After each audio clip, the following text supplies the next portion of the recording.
is coming.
Thank you. Ladies and gentlemen of the fourth estate, karibuni. We, the Kenya Kwanza Parliamentary Group, under the leadership of His Excellency the President, the Deputy President, and our Prime Cabinet Secretary, on behalf of the Executive, we have had a very robust engagement the whole morning from 7 a.m. this morning, reviewing the Finance Bill of 2024-2025 that was submitted to the National Assembly for consideration by the Finance and National Planning Committee, which has since had a very robust engagement with Kenyans. We, as the National Assembly, through our parliamentary committee, we have listened to Kenyans through that robust public engagement as stipulated by our Constitution in the form of public participation. And we take this opportunity to tell the country that we have listened to you. We have heard you, and the committee has briefed the parliamentary group on the proposed changes that they have proposed to the Finance Bill of 2024-2025 that capture many of the issues that were raised by stakeholders during the public participation, and we have been able to engage on all those and agreed with the Executive under the able leadership of His Excellency the President. I will now invite our chair, the very able chair of our Finance and National Planning Committee, the member for Molo constituency in Nakuru County, the Honorable Kuria Kimani, to take us through the brief of what has been agreed on the changes proposed. Thank you. Thank you very much, Leader of Majority, Your Excellency President, and all Kenyans watching us this morning. When we started the public participation in Finance Bill of 2024, we did make a promise that that public participation would not be an exercise in futility. We have listened to the view of Kenyans, and we are all in agreement that there are two things that we must do. One of them is that we need to protect Kenyans from increased cost of living, and therefore the proposed 16% VAT on bread has been dropped. To support, again, on reducing the cost of living, we are doing something about vegetable oil so that we do not make it expensive for Kenyans. Transfer of mobile services is a key concern to many Kenyans, and therefore, again, we have proposed that we do not have any increase on taxation or mobile phone transfer. We have seen in the recent past the proposals that we've made on statutory deductions on SHIF and housing levy has added a loan on, especially on salaried Kenyans, and therefore we have proposed that those statutory deductions now be allowable to pay, so they will not pay an additional pay on those. We all agree that environment conservation is a key concern. The fact that we've had a drought and a few months of floods and our drainage clogs, we have agreed that we need to make a good decision about how to protect our environment. And that is what the wisdom on the introduction of eco-levy. However, imposing this on locally manufactured goods would again increase the cost of those locally manufactured goods in the country and stand a risk of making them not competitive in the East African market and globally. Therefore, this eco-levy will only be chargeable to imported finished products. And therefore, all locally manufactured items, and especially including diapers and sanitary towels, will not be subject to eco-levy. We must make sure that we become a manufacturing country and not a trading country. And therefore, the imposition of this only on imported finished products makes our locally manufactured products more marketable to the, not just reducing the price, but also making them affordable to even export. On the VAT threshold, we have proposed in our amended report to increase that VAT threshold from 5 million shillings to 8 million shillings. Therefore, small and medium enterprises that have turnover of less than 8 million shillings do not therefore have to register for VAT. On eTIMS, we have had farmers avocado farmers being asked to give eTIMS receipts. We've had mama mbogas who do their supplies to hotels being asked to register for eTIMS. We have proposed that these people be given exemption on eTIMS registration, and especially for those farmers and those small businesses that have a turnover of below 1 million shillings. We have had the conversation about eggs and onions and potatoes.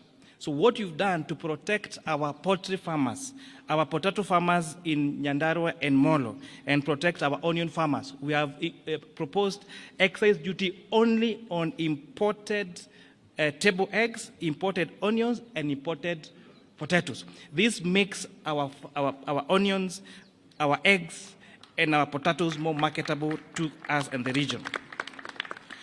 To support the fight against illicit brews in the country, we have proposed a change in excise duty to changing it from a volume to alcohol content.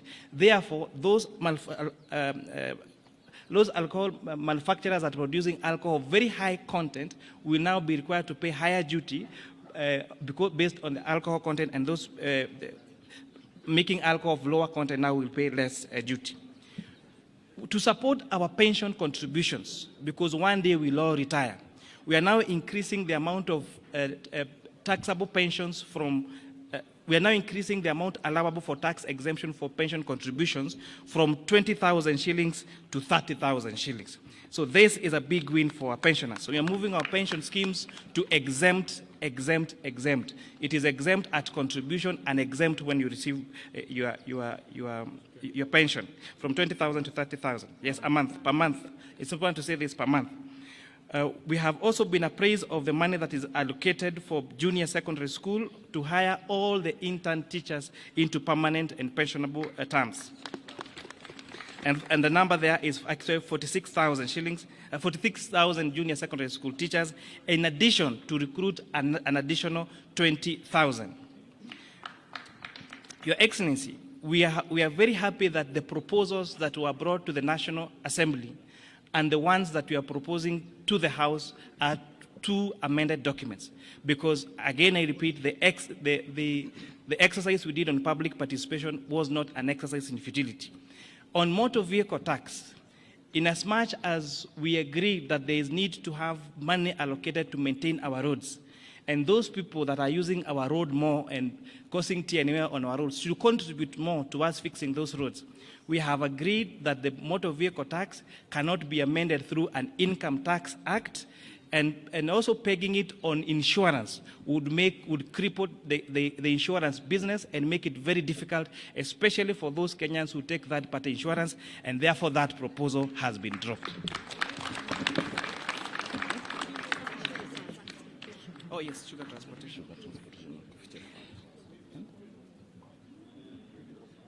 Yes, in addition, there was a concern about transportation of sugar from the milling factory to the farms, and therefore to the sugarcane, sorry. We have listened to the concerns about the transfer of sugarcane from the farms to the milling factory. And people are asking, why sugarcane?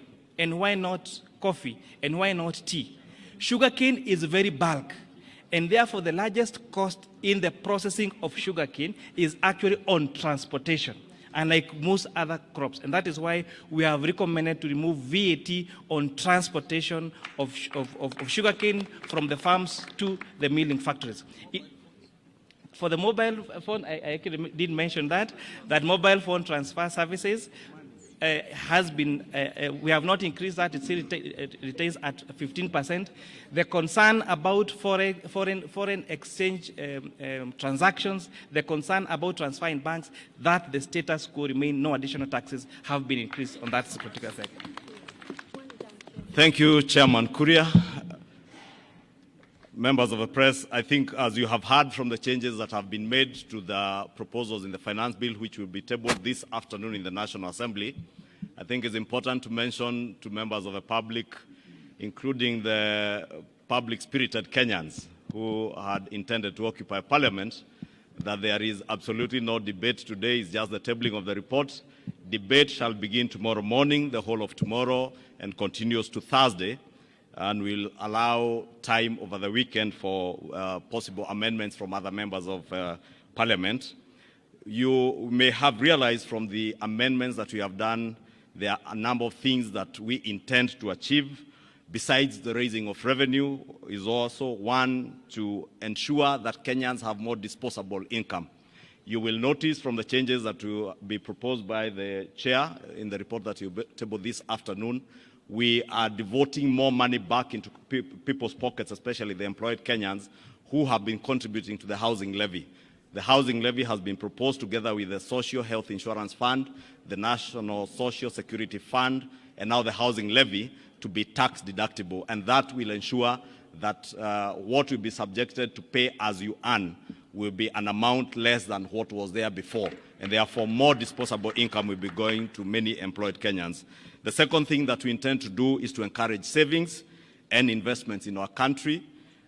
Through the proposals that the chair has stipulated in terms of pensions, the allowable deductions that have been increased for pensions contributions. There's also an allowable deduction on post-retirement medical schemes to ensure that people start saving for their post-retirement, and those post-retirement savings or contributions into a medical scheme to cater for your medical care after retirement will be tax deductible and therefore tax-free. The other policy proposal in this finance bill is the protection of our local manufacturing industries and our farmers. We as a country have made huge investments with our farming communities, and therefore we are intentional on protecting those farmers. That is why you hear the proposals to levy excise duty on imported potatoes, imported table eggs and onions, and also the imposition of eco tax or eco levy on imported finished products.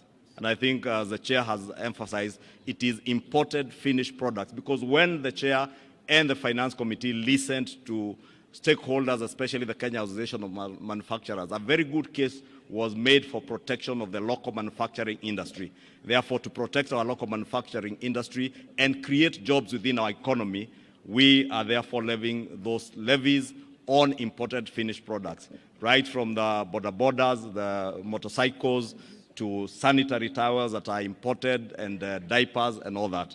Therefore, I think we'll close it at that, unless, Your Excellency, you have something more to add. Okay. On the transport side, on borders, there has been a concern about introduction of excess duty on motorcycles. Again, the decision that we made last year to incentivize local assembly of motorcycles have seen a lot of institutions set up local assembly of motorcycles here in Kenya. There is no reason why we must import a complete finished motorcycle from China. So we are putting excise duty on the one that is imported, but the ones that are made here locally, those are exempted. And it's also important to mention, to protect the vulnerable and those people at the bottom of the pyramid, the eco levy on tires has been exempted on motorcycles, on bicycles, and on wheelchairs, so that those people doing that business around the border sector will not, and even wheelbarrows, so that we don't increase. So there is no worry, there is not going to be increase in the price of wheelbarrow or motorcycles or tuk-tuks or bicycles. Thank you very much. Or mkokoteni. Asanteni, there is lunch. Karibuni lunch. I just want to argue because I